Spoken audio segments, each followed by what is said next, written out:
शर्मा जी, फिर से आपको एक बार राष्ट्रीय अध्यक्ष बनने की सबसे पहले हमारी तरफ से शुभकामनाएं। धन्यवाद आपका। दोबारा रिपीट होने का कोई मकसद नहीं था। मैंने ऑल इंडिया हर स्टेट वाइज यहाँ पर अपने डेलीगेट बुलाए हैं।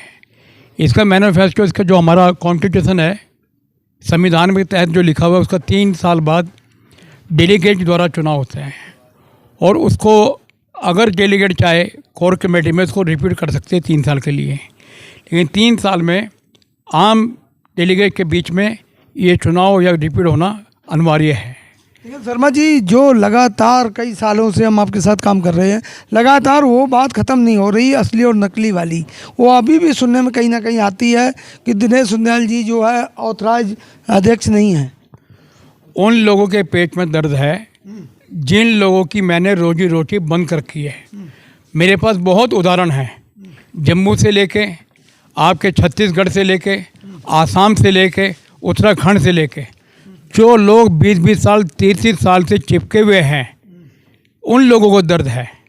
मैं तो कहता हूं कि सोनिया जी हाई कमान का आदेश है वो हमें कल हटा दे, लेकिन ये हमारा चुनाव कोई नॉमिनेट नहीं होता। ये हमारा डेलीगेट से संविधान में लिखा हुआ है, महात्मा गांधी के जो हमारा ये है। और लेबर लॉ का जो मुताबिक हम लोग जो ये चुनाव में बैठे हैं, जो इंटक के नकली इंटक वाले, मैं आज आपको बताऊं, इन्होंने 30-30 साल से रिपीट हो रहे हैं, 40-40 साल से।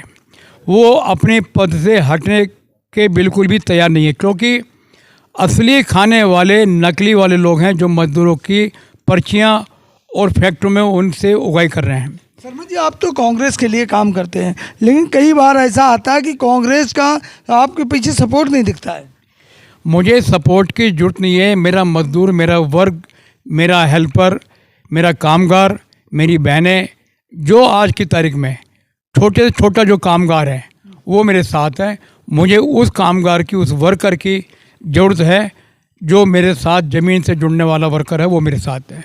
मुझे ऊपर हाथ नहीं, हाथ तो ऊपर माँ भगवती का चाहिए। और ये लोग जो कमेटी है आज पूरे देश से, प्रांतों से, श्रीनगर से लेके कश्मीर से लेके कन्याकुमारी तक लोग आपके सामने थे। आपने आज पूरी कोर कमेटी कवरेज करी अपने चैनल के।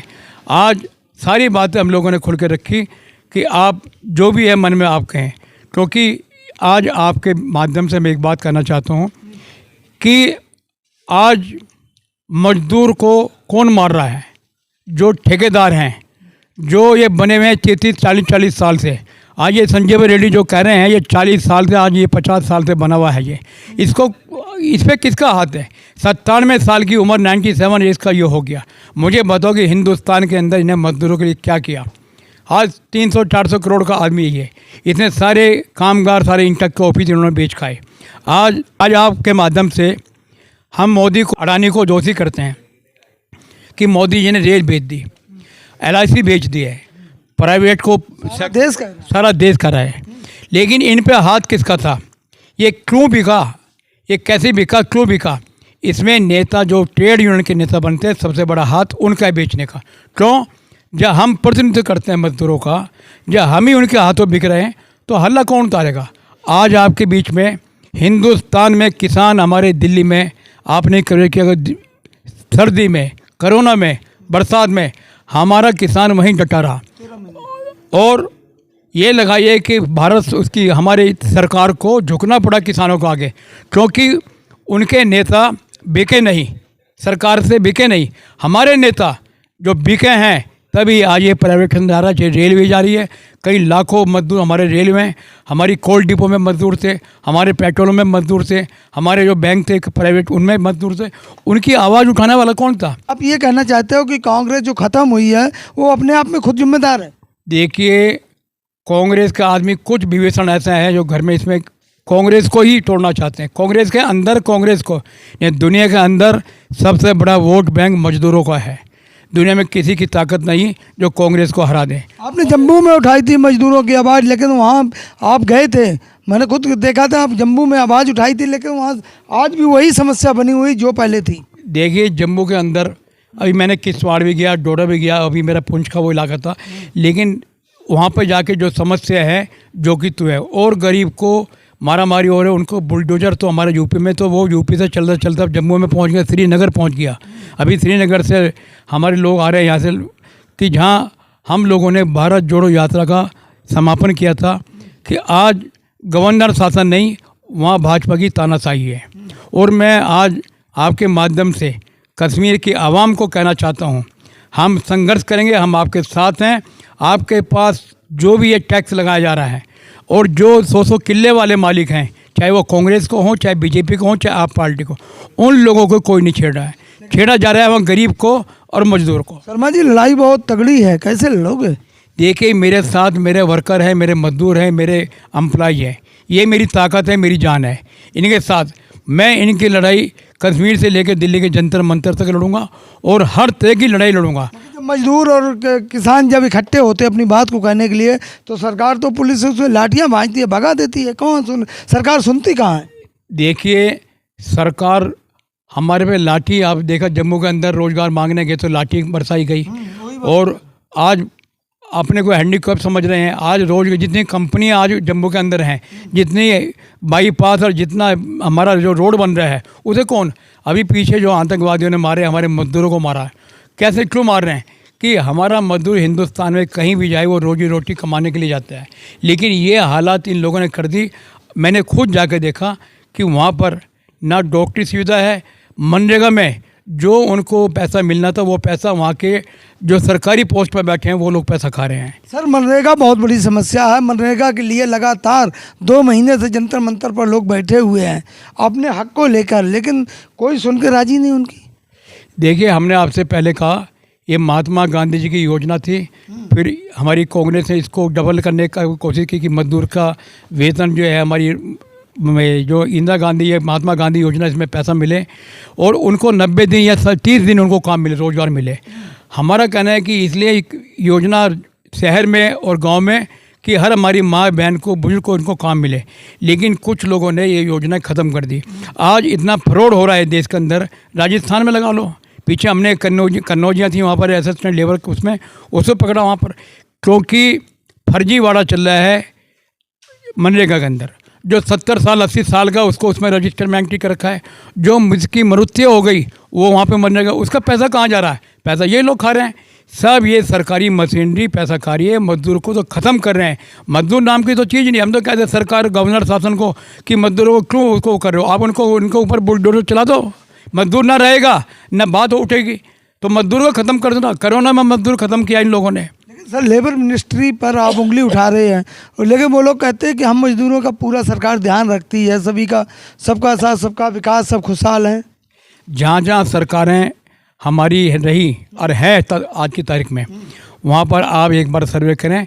किसी मजदूर के कोई भी पीड़ित है तो हमारा वर्कर, हमारा प्रदेश अध्यक्ष, हमारा वहाँ का जिला अध्यक्ष तुरंत उसको लेबर मिनिस्ट्री में जाके कराता है। जो हमारे श्रमिक कार्ड हैं, जो श्रम कार्ड हैं, हम उनको बनवाते हैं लेबर कमिश्नर को फ़ोन करके कि आप यहाँ पे एक कैंप खोलो और उनको लेबर कार्ड बनाएं। हम चाहते हैं कि लेबर का हक लेबर के घर तक पहुँचना चाहिए। और हम तो ये कहते हैं कि उनका बीमा 2 लाख के श्रमिक कार्ड से लेकर उनको 5 लाख हो। सर, क्या स्कीम बनाई आपने कि मजदूर अपनी बात को कह पाएगा? इसके लिए आपने क्या मैनिफेस्टो बनाया आगे के लिए? देखो, आप मेरी एक वीडियो उठा के देंगे। 2014 में मैंने जंतर मंतर पे जो धरना धरा, कम से कम आज 18-19 हज़ार लेबर के साथ, जिसमें पंजाब से जो हमारे पार्लियामेंट मेंबर उसमें उपस्थित थे। लेकिन क्या है कि हम लोग आवाज़ देना चाहते हैं और ताकत के साथ, अपनी जान के साथ, मजदूर के साथ 24 घंटा हम खड़े हैं। ऐसी बात नहीं कि हम लोग कमज़ोर हैं, हम कमज़ोर नहीं हैं। हम जो मजदूर जो तबका है, वो जब आएगा एक ही बार आवाज़ उठेगी, जिसको पूरा देश देगा। लेबर मिनिस्ट्री को झुकना पड़ेगा। इन्हें इनका वेतन, इनका जो भी पीएफ है, इनका एसएसआई है। और मैं कहना चाहता हूँ कि जितनी भी प्राइवेट फैक्ट्रियाँ हैं वो पीएफ दे दें। कई फैक्ट्री वाले पीएफ नहीं दे रहे, मजदूर का पीएफ मार रहे हो, और उनकी जगह पीएफ वो जो फर्जी इंटक के नेता बने हैं उनके घर में पहुँचाया जा रहा है। मजदूर का हिस्सा जो फर्जी इंटक वाले हैं उनके घर तक पहुँचाया जा रहा है। तो सर, पहले तो आपकी लड़ाई इंटक से है, उसके बाद में आप सुनोगे ना मजदूरों की। पहले तो आप इंटक से निपटोगे, कांग्रेस से निपटोगे, उसके बाद ही तो जाओगे मजदूरों की सुनने। कि पहले मजदूर के पास जाओगे तो उधर से वो तो बीच में हम लोग उनको चिन्हित कर रहे हैं। चिन्हित करके पूरे देश और प्रदेश के सामने उनको जो कपड़े उतारने का काम करेंगे। क्योंकि जितना मजदूर चुप नहीं बैठेगा, मजदूर कहीं कमज़ोर नहीं है। अगर हमारा किसान भाई मजबूत है तो हमारा मजदूर भाई भी मजबूत है। मजदूर साथ देंगे आपका? मजदूर देखो, हम लोगों की समस्या वही है, किसान खेत मजदूर हो चाहे हम मजदूर हों, हमारी मजदूरी इन सरकारी एम्प्लॉयज का महंगाई भत्ता मिलता है, आपका हाउस टैक्स मिलता है, लेकिन मजदूर का, छोटे वर्कर का क्या मिलता है? जो रोज़ मल्ला की मजदूरी करने वाले, रिक्शा वाले, बस सब्जी वाले, जो मजदूरी चौक पे खड़े होकर मजदूरी करते हैं, उनका कहाँ महंगाई भत्ता है? उनका तो कोई महंगाई भत्ता है ही नहीं कहीं भी। तो सर, जिस तरह आपने कहा कि 2014 में आपने आवाज़ उठाई थी दिल्ली के जंतर मंतर, अब कोई बड़ी आवाज़ उठाएंगे आप आगे? 2014 में पंजाब के जो पल्लेदार हमारे थे, उनका कम से कम 3 करोड़ रुपया बाकी है। उस टाइम रामविलास पासवान जिंदा थे, उस टाइम हमारा बकाया था रामविलास पासवान जी। हम लोगों ने इसमें धरना धरा पूरे दिन, तो इसमें हमने आवाज़ पीएमओ तक गई और इसमें जो है तत्काल पासवान जी से बात हुई, वार्ता हुई और इसको 14 दिन में रिलीज किया गया। और पंजाब में राजपुर में जितने सेंट्रल गवर्नमेंट के हाथ में मंडी आती हैं, लोडिंग अनलोडिंग, उनका वेतन मिला, उनका भुगतान मिला। है कि आप कोई बड़ी आवाज़ दिनेश सुंदयाल जी बनेंगे मजदूरों की? आवाज़ उठेगी और मजदूर ही आवाज़ उठाएगा, हमें किसी का साथ की जरूरत नहीं है, मजदूर ही आवाज़ उठाएगा। और वो आवाज़ उठेगी जब मजदूर एक अपने यहाँ से एक बिल्डर को बनवा सकता है, नीचे की झोपड़ी में रहने वाला हमारा मजदूर 20 मंजिल 25 मंजिल में काम करके उसे बिल्डिंग बनाता है और वो जो कि तू रहता है अपनी झोपड़ी में। क्या हम लोग अपनी आवाज़ क्या इनके पार्लियामेंट तक नहीं उठा सकते? हम अपनी आवाज़ बुलंद करेंगे और पूरे हिंदुस्तान में जंतर मंतर पे करेंगे और इनके मजदूरों का हक में करेंगे। यानी आपका कहना है कि युद्ध स्तर पर आप आवाज़ उठाने के लिए तैयार हैं? हर प्रदेश से आवाज़ उठेगी, हर तरफ से मजदूर के हक की लड़ाई लड़ी जाएगी। ये कश्मीर से शुरू होगी और आपके कन्याकुमारी तक जाएगी। जैसे हमने भारत जोड़ो यात्रा करी, तो हम चाहते कि हमारे मजदूर की हर प्रदेश से आवाज़ उठे, हर के लिए आवाज़ उठे, हर क्षेत्र में हमारी बहनों के लिए, हमारी माताओं के लिए, जिनको जो है आज की तारीख में धोखा दे देकर उनके अंगूठे फर्जी लगा के उनको मनरेगा में जोड़ा जा रहा है, उनके तक घर में पैसा तक नहीं जा रहा और फर्जी उनसे साइन करा के दिए जा रहे हैं। क्या आगे राजनीति में आने का कोई चुनाव में भाग लेने का मनसा है? मेरा कोई चुनाव में ना आज तक लड़ा हूँ ना आगे लड़ूंगा। मेरा सिर्फ ये है कि कामगार मजदूर के लिए सेवा करना, उनकी लड़ाई लड़ना। मुझे चाहे इनके लिए जेल भी हो जाए, 10 बार जेल भी जाना पड़े, तो मैं पीछे नहीं हटूंगा। मैं सबसे पहला मुद्दा अपने कश्मीरी भाइयों को लूँगा, अपने जम्मू की आवाम का लूँगा। अपने जो सबसे बड़ी समस्या जो है सिटी, इन लोगों ने जम्मू के अंदर सिटी हार्ट बना रखा है कि उससे एक मजदूर खच्चर वाला अगर वो सड़क पर आ जाए तो 5,000 का उस पर चालान करते हैं सिटी हार्ट वाले। लेकिन वो दिन में 500 क्या 50 रुपये कमाते हैं, उस पर 500 रुपये जुर्माना करते हैं, 2,000। ये एक मजदूर का गला घोटने का काम कर रहे हैं। और जहाँ पे मजदूरों को सर्दी में बरसात में खड़े होने का टीन शेड था, वहाँ आज हमारे गृह मंत्री जी ने CRPF खड़ी कर दी है। सुरक्षा के लिए ज़रूरी है। नहीं, सुरक्षा जारी है, सुरक्षा में पूरी फौज पड़ी, वहाँ पर पूरी आर्मी पड़ी है सुरक्षा का। लेकिन जो मजदूर का हक है, बरसात में हर सर्दी में खड़े होने की शेड थी, वो तो मजदूरों के लिए बनाई थी ना, CRPF के लिए नहीं बनाई। वो हमारे जवान है, लेकिन वो तो चुनाव के समय सरकार याद रखती है। वो आज भी है। अब कहाँ याद? आज 8 साल हो गए।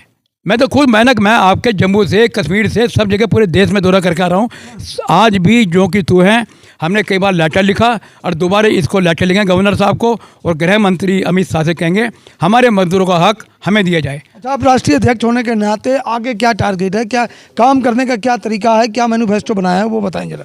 सबसे पहले मजदूरों की आवाज़ उठाना, दूसरी मजदूरों को हर क्षेत्र में, ग्रामीण में, शहर में, प्रदेश में, ज़िले में उनको मजबूती देना। उनका मैनिफेस्टो में जो लेबर लॉ में है, लेबर लॉ के मुताबिक उनको अधिकार दिलवाना।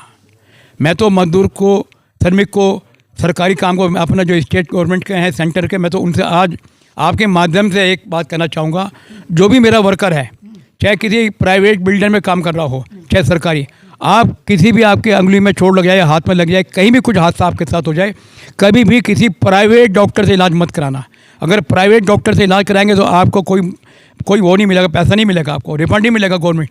क्योंकि आप सरकारी हॉस्पिटल में जाएं, आप वहाँ से पर्ची कटवाएं, हमारे पास गवर्नमेंट का प्रूफ होना चाहिए कि इनके चोट लगी है। CMO के फिर उसमें साइन होते हैं और CMO के जब साइन होते हैं फिर उसका इंक्रीमेंट हम फैक्ट्री मालिक से लेंगे या जिसके हम मजदूर काम कर रहा है उससे लेंगे। तो ये थे दिनेश शर्मा सुंदयाल जी, जिन्होंने बताया आज राष्ट्रीय अध्यक्ष चुना गया फिर से इनको, और उन्होंने कहा कि आगे इनका लक्ष्य है मैं हर मजदूर तक पहुंचना और उनकी आवाज़ को सरकार के कानों तक पहुंचाना और मजदूर को न्याय दिलाना। ये इनका मुख्य उद्देश्य और आज के कार्यक्रम का लक्ष्य है। धन्यवाद।